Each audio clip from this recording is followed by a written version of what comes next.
Our next speaker works on rare disease, Anne O Donnell-Luria. She's a MD and PhD with a training from Columbia University, and did also a postdoc by Daniel MacArthur at the Broad Institute. And she's now co-director of the Mendelian Genomics Research Center at the Broad Institute of MIT and Harvard.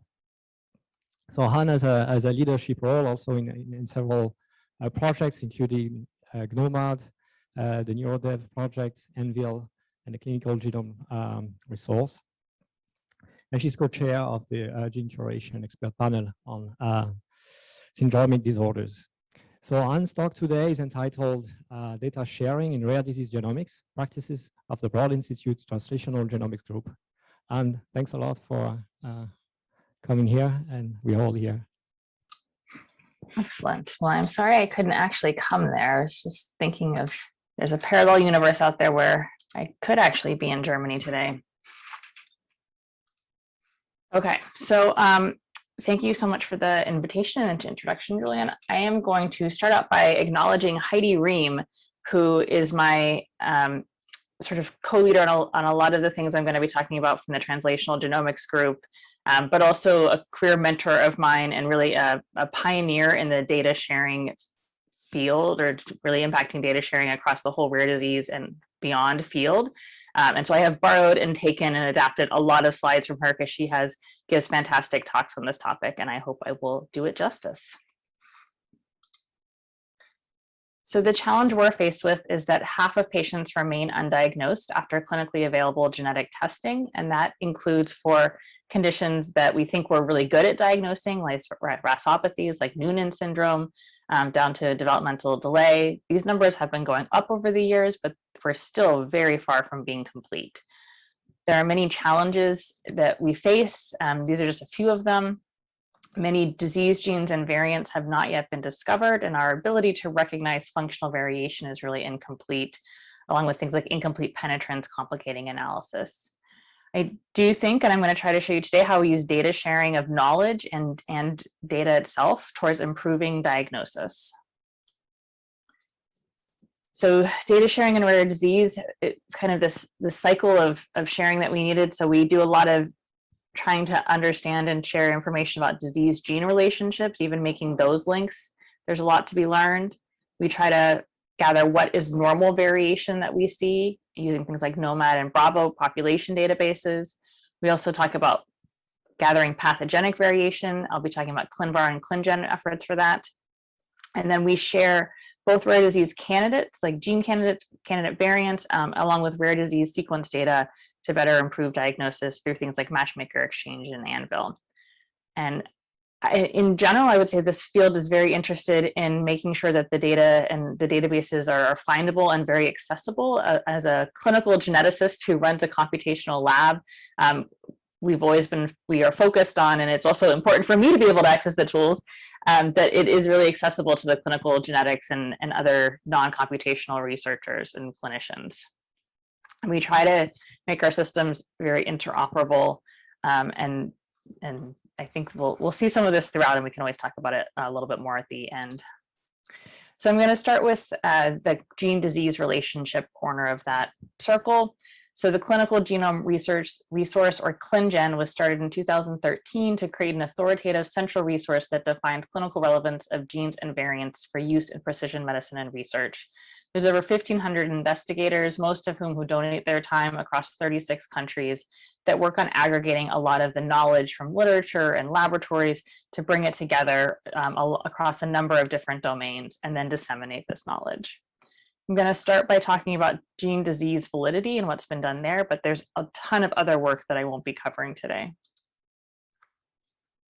So the field has come together and defined evidence levels and how we use genetic evidence and experimental evidence in a quantitative framework to be able to define disease gene relationships as definitive, strong, moderate. And we tend to use, in predictive tests, you would think about like the definitive and strong. If you sent a gene panel, you probably would go down to genes with moderate level of evidence. And then there's genes with limited levels of evidence where you need more data. There's genes where they've somehow been linked with the disease name somewhere, but there's actually no evidence to really support it.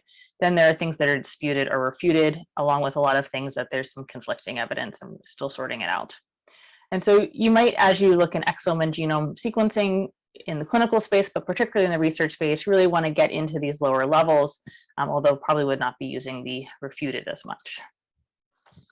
And so in some ways, you might think initially, well, it's pretty obvious what genes are associated with causing what disease, but when this has been done across a number of different conditions, you can see that there are a lot of genes that have been refuted for the disease association or disputed, along with many that have limited evidence, which means that we just need more data to sort out whether it's going to fall into refuted or come up and be a stronger definitive disease gene.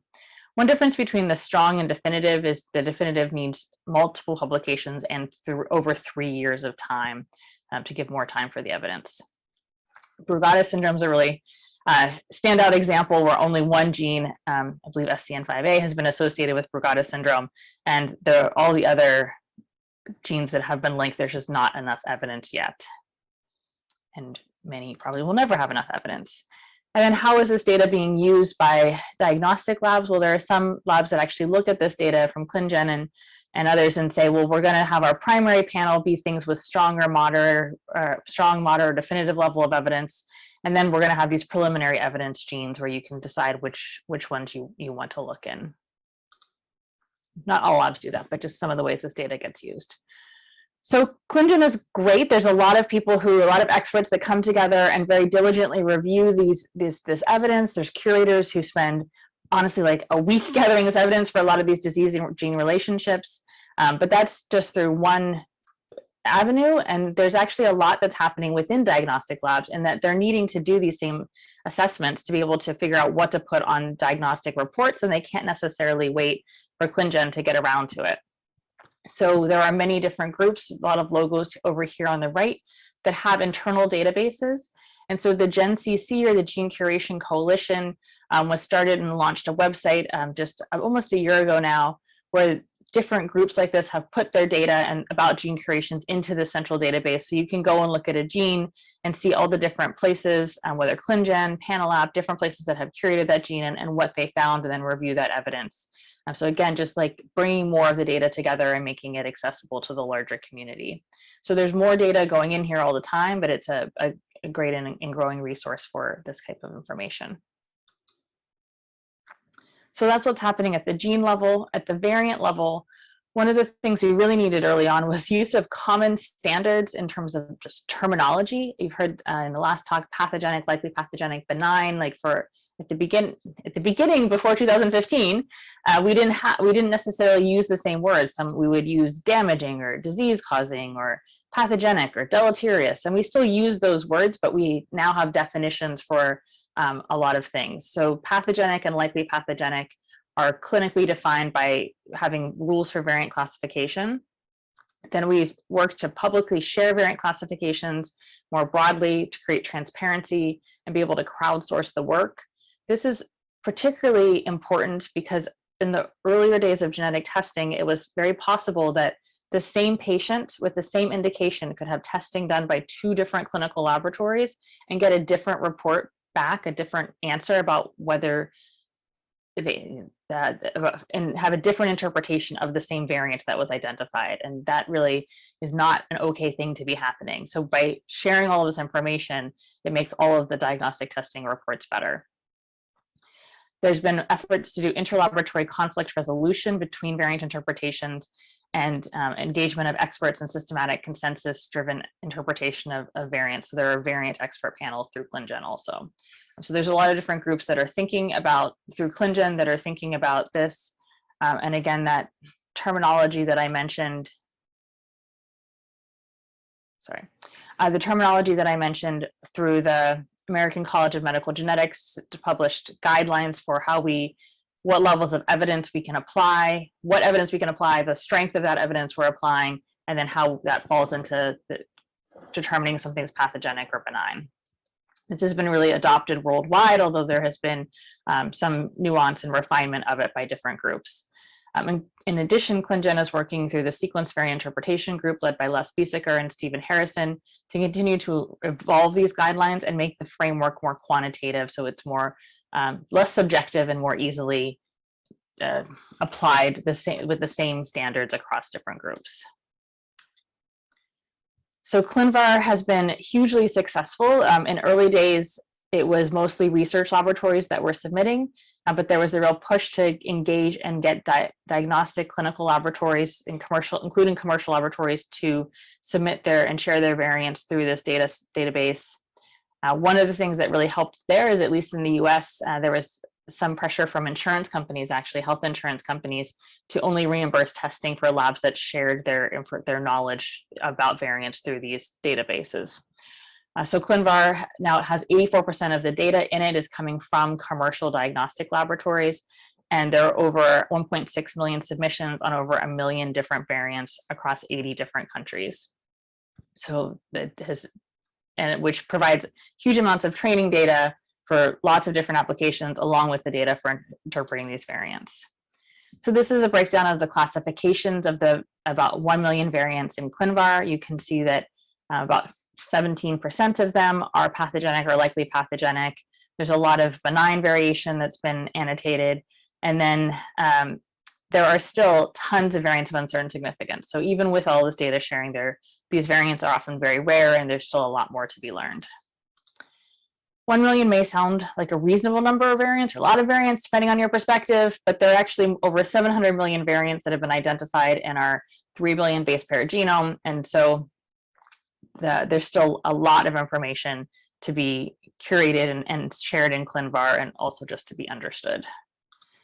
So with that, we turn to population data. So what is the spectrum of the normal variation seen in the general population? And this has been done through a number of studies that have been conducted over the past decade, from starting with some sequencing studies to generate reference data for different populations and for exome and genomes, starting with 1,000 genomes and then the Exome Sequencing Project. In 2014, the Exome Aggregation Consortium, or EXAC, was released with 60,000 exome sequences. And this was actually the first time that the data wasn't sequenced to build this database. It was actually aggregated from existing common disease studies. I'm part of this team, and we followed it up with 140,000 exome and genome, over 183,000 individuals in this database now, and we're working on the next release, which we will expect to have hopefully close to 500,000 exomes sometime in 2022. Others have also made aggregated databases, including the Bravo database with 132,000 genome sequences. These databases get lots of use. There's over 150,000 page views per week. There have been over 35 million page views from 184 countries since EXAC was released. And in some ways, this seems like a lot of data. It's a great public community resource. It's only aggregate data. There's no individual level data available. But we actually only see, for most types of variation, about 11 to 12% of possible variants. We're a little bit closer to saturation for CPG sites because they're more mutagenic than other sites. But in general, 80 to 90% of possible human variation is not present in these databases. And we don't think that that's because that variation is going to be deleterious. We think that these databases just still have a long way to go until we really are able to represent the full spectrum of human genetic variation. And just to show, this is where the data set is accessible. And this is what the page looks like, that has coverage information, the gene information, and a long list of variants at the bottom. And then you can click on any variant and get the allele count and allele frequency information, lots of QC metrics over here, some age histograms, and you can actually, for most variants, we've been able to share the read data, just depending on whether we still had the CRAM files around when we got to this stage in the project. So we try to make this available to everyone. What happened there? We also have structural variant database that was made by Mike Talkowski's group that's available through the same website, and we've added mitochondrial variation recently. We also have the ability for you to query whether 2 variants are occurring on the, we've asked statistical questions about whether 2 variants appear to occur on the same strand in cis on a haplotype or in trans by looking at variant co-occurrence within a gene. We don't have trio, so this is, again, a statistical model. And we've also added a changelog to the Nomad browser so that you can see all of the new features as they're coming out, because there's been a lot of movement here. Okay, so that's a lot of the resources we use to really help with our work through this new consortium that's been launched, the GHGA Consortium, for the genomics research to elucidate the genetics of rare disease, which is tasked with the job of trying to improve diagnostic rates through getting better at recognizing functionally deleterious variation. And so we're one of the centers. This is sort of a build off of the Center for Mendelian Genomics project. And so we've been working with all of these collaborators that have their own cohorts of sequence data across a number of different phenotype areas, and also working directly with a direct recruitment patient project through the United States, where any family that's undiagnosed can go online and sign up to participate in this project. Any family suspected to have a monogenic condition that's undiagnosed. So we generate a lot of data through this, and there are many rare disease projects going on in various countries around the world. And one of the things is, as this data is increasing, we needed to kind of flip the model. So I'm going to tell you about the Genomic Data Science Analysis Visualization and Informatics Lab Space, or ANVIL, which changes how we access the data by, instead of us downloading the data and looking at it ourselves in our own cluster or own cloud, it puts the data and the tools in an integrated platform so that researchers can come and both use the data without incurring the cost, worrying about the security of how they're able to handle and store the data, and also not having to kind of reinvent the wheel here by being able to use a lot of interesting tools that others have developed and added to the platform. So there's many different things that have been brought to Anvil that you can use: workspaces, Gen 3, Jupyter Notebooks, Galaxy, Bioconductor, and DocStore. So there's lots of information on here. Our rare disease exome analysis platform, Seeker, we've also added to Anvil, so now it makes it so external groups can actually take a joint called VCF and request that it get loaded here and access a lot of the features of this, this database. And then we share the raw CRAM files from all of the rare disease sequence data through the Center for Mendelian Genomics program, and we'll also be sharing through GHGA eventually. That consortium is just starting up. But there's also lots of other exciting data sets on here. GTEx is on here, 1,000 genome, CCDG, and a common disease data set. And you can see the number of samples here, along with individuals, and the huge amount of data that's here that you can actually apply for access through dbGaP and then access directly in Anvil. And this is just an example. We've tried to really make the data that we're sharing meaningful data sharing. So information about obviously sex and affected status, but some kind of high-level phenotype information, HPO terms, any variants that we've identified that we think potentially solve the case. And then we also have, as you can see, there's very little information there. Most of our cases are still unsolved, so lots to still be done. And then on Anvil and Terra, that is one of the engines that powers Anvil, there's a number of workflows, like the mitochondrial calling pipeline that was used to generate the Nomad mitochondrial call set is on Anvil and is a very easy to use workspace where you can put your data there and run this. So in the last few minutes, I want to talk about I want to talk about sharing genes and variants and how we do that to discover new disease genes. So the classic model is Matchmaker Exchange, which I'll go into, which is where I have a gene candidate and someone else out in the world has a gene candidate, and we put them in together and try to match. One-sided matching is where I have a gene candidate, but I actually want to explore variation in some of these already sequenced data sets and mention some resources to do that. And zero-sided matching is, I got a lot of data, I don't really know what's going on, I don't know where to look, these are unsolved, and trying to put it together with other data sets of unsolved cases and figuring out how we can develop approaches. And so I don't have any resources to tell you about that, but it's obviously an active area of research from many different groups. So in Matchmaker Exchange, this was a great example of sort of figuring out ways to share data fairly. I think early on, they didn't necessarily want like anyone to own all of this databases.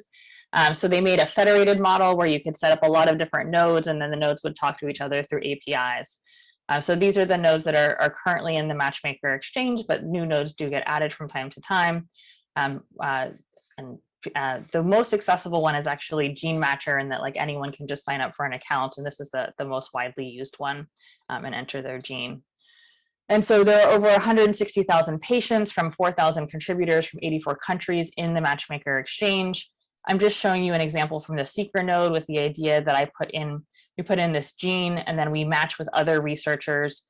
Many of them also share phenotype information, so I can get a sense of whether this is potentially a match or not very quickly. They don't all share phenotype information. The other thing you'll notice is that clinical laboratories are starting to use Matchmaker Exchange, so it can be a great way of kind of querying clinical data too for gene candidates.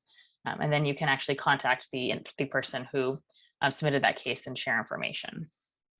And then for one-sided matching, where you have a candidate and you want to search in other people's rare disease data, Johns Hopkins has something called Variant Matcher, so you can check out their site where you can submit any variant and it will look in their data set.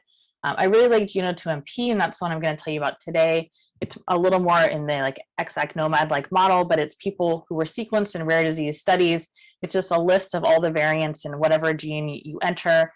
You can see how many HPO profiles are associated, some in silico scores and things. Anyway, I'm just going to click on this last variant, which is a missense variant that is absent from nomad. Has a CAD score of 34, so maybe that's damaging. This is a gene that was actually recently linked with a neurologic phenotype. And then when I go in there, I see that there are 2 HPO terms from 2 individuals associated with this condition, a head and neck and a nervous system. And maybe I'm interested in the nervous system here. And they're both in affected individuals, not their unaffected relatives. And I'm actually able to click this little envelope and then submit an email query to the person who submitted that data. So lots of exciting things going on in gene matching and moving into variant matching. And then I just really quickly wanted to close with just mentioning Global Alliance for Genomics and Health, which is a really large worldwide effort to really accelerate progress in genomic science and human health by developing standards and policies for responsible genomic and health-related data sharing.